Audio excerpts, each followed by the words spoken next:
Hello दोस्तों आज मैं एक नई वीडियो के साथ हाजिर हूँ। ये है मटर। ये रबी की क्रॉप में बोया जाता है। अभी समय रबी की फसल बोई गई है, तो हम एक गेहूं की खेती ना करके हम कम दिनों की खेती कर सकते हैं और उससे अच्छी पैदावार ले सकते हैं।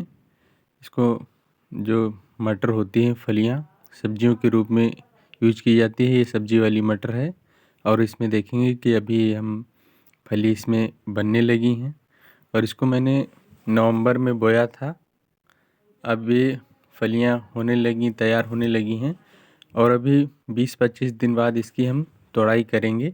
ये एक तोक्ता कंपनी है, तोक्ता कंपनी का TSX10 ये वैरायटी है। इसमें क्या होता है, गेहूं या जो और भी क्रॉप होती है उससे हमारी जो इसमें लागत लगती है वो कम लगती है, क्योंकि इसमें क्या होता है सिंचाई करनी नहीं होती है। सिंचाई एक या दो करनी होती हैं, ज़्यादातर एक की जाती हैं और बहुत अगर वैसी ज़मीन है तो हमें दो करने की ज़रूरत है और पूरी हमारी फसल तैयार हो जाती है। अब देखेंगे कि इसमें टोटल फ्लावरिंग जो फूल ही बन रहे हैं और फलियां बन रही हैं और काफ़ी अच्छी इसकी ग्रोथ भी है। ये देखेंगे इसकी फलियों की अगर लंबाई देखेंगे तो अभी इसमें कुछ दाने बने नहीं हैं, लेकिन लंबाई काफ़ी है। अभी दाने बनेंगे तो इनकी लंबाई बहुत हो जाएगी। और ये देखेंगे कि इसमें क्या होता है, मटर में हल्की सिंचाई की जाती है। मटर के लिए जितनी हल्की सिंचाई होगी उतना ही अच्छा होगा। अगर इसमें भारी सिंचाई आप कर देंगे तो इसके जो जड़ें होते हैं वो जड़ें सड़ जाती हैं, फिर ऊपर से ये धीरे धीरे पीले पड़ के सूख जाते हैं। और ये देखेंगे कि मैंने बजूके बनाए हुए और ये पन्नी बांधी गई है। ये जैसे ही हवा के साथ हिल रहे हैं ये कंपन करते रहते हैं, तो एक जो ध्वनि उत्पन्न होती है उससे क्या होते हैं, जो भी जानवर आते हैं रात को, जैसे नीलगाय या जंगली जानवर जो भी, वो डरते रहते हैं। बेसिकली जो गाय हैं, गायें अब डरती नहीं हैं क्योंकि वो घरों के आसपास रहने लगी हैं, तो वो जो मनुष्य हैं उनसे एक उनका लगाव हो जाता है तो वो डरती नहीं हैं। बाकी जो वो हैं नीलगाय हैं वो डर जाती हैं। अब ये देखेंगे काफ़ी मैंने बजूके भी बनाए रखे हैं, जिससे रात को जो भी जानवर आएंगे वो यहाँ से डर सकेंगे।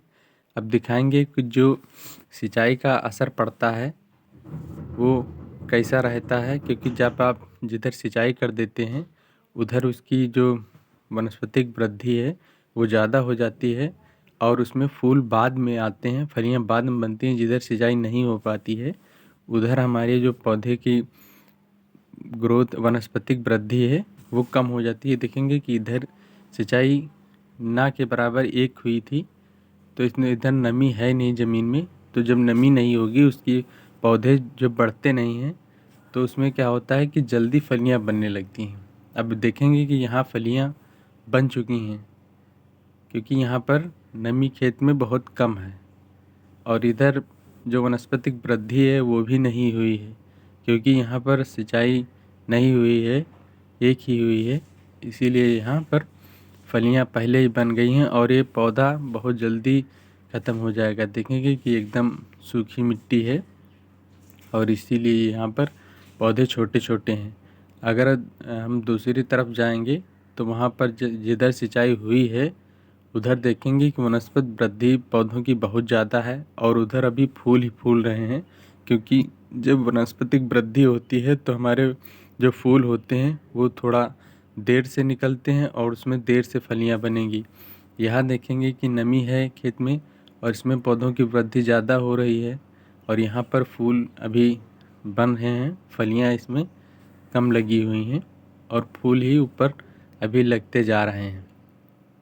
इधर भी देखेंगे तो काफ़ी अच्छी वनस्पतिक वृद्धि हुई है और यहाँ भी देखेंगे कि ये ऐसा मैंने बजूका बनाया हुआ है और ये पन्नी बांधी हुई है, जिससे ये अभी हवा चल रही है तो ये कंपन कर रहा है, तो एक ध्वनि उत्पन्न हो रही है जिससे कि जो जानवर होंगे वो डरेंगे। आप इसकी लंबाई रख सकते हैं, इतनी रखेंगे कम से कम 20 फुट या 25 फुट रखें, जिससे कि हवा में ये इसकी पन्नी जो है ये टूटे ना। अब इधर इधर देखेंगे कि काफ़ी अच्छी इसकी वनस्पतिक वृद्धि हुई है, इसीलिए इसमें क्या है कि फूल ही अभी लगे हुए हैं और जो फलियां हैं वो फलियां नहीं बनी हैं। अब हम मटर में क्या होता है कि इसमें बुआई कर दी गई है, उसके बाद सिर्फ सिंचाई एक करनी होगी या ज़्यादा से ज़्यादा 2 करनी होंगी अगर मिट्टी बहुत ज़्यादा सूख रही है। बाकी इसमें कुछ करना नहीं है, उसके बाद सीधा तोड़ाई करनी होती है। तो और ये गेहूँ से पहले फसल तैयार हो जाती है।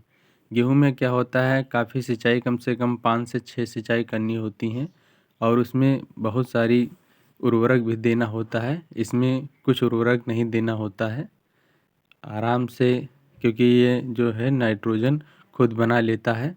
और ये देखेंगे कि मैंने तोरिया बोया है खेत के चारों तरफ 2 मीटर चौड़ाई से, इसमें देखेंगे फलियां बनने लगी हैं और ये भी कम दिनों वाली क्रॉप रहती है, तो इसके साथ ही तैयार हो जाती है ये।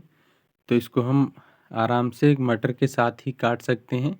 जब भी कोई जानवर बाहर से आएगा तो सबसे पहले इसी को खा लेता है, जिससे हमारी जो मेन फसल होती है वो बच जाती है। और इसकी जब चारों तरफ बोएंगे तो इसमें काफ़ी अच्छी इसकी ग्रोथ भी होगी। देखेंगे कि ऊपर सब फलियां ही लगी हुई हैं और इनमें जो काला वाला सरसों होता है उसमें इसमें पीले वाला ये है, पीले वाले में ज़्यादा अमाउंट में तेल निकलता है। दोस्तों, अगर हमारी जानकारी